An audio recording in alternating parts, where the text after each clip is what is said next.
E aí pessoal, beleza? Aqui é o Dudu. E hoje eu queria estar mostrando pra vocês um treco que eu fiz aqui. É tipo uma lareira, sei lá, uma fogueira, vamos dizer.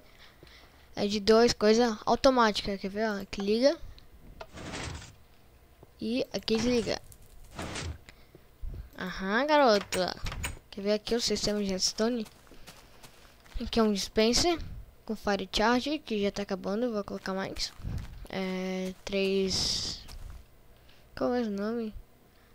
Um repeater, um redstone, como é mesmo, pistons, mais redstone. E é isso, eu só queria mostrar isso pra vocês. Eu não vou fazer um tutorial de como se faz isso, porque é muito, como vou dizer, difícil. Eu vou deixar o link do canal do cara que fez isso na descrição. É um canal bem legal, tem um monte de tutoriais e vídeos engraçados. Então é isso, eu queria mostrar essa minha construção e tchau.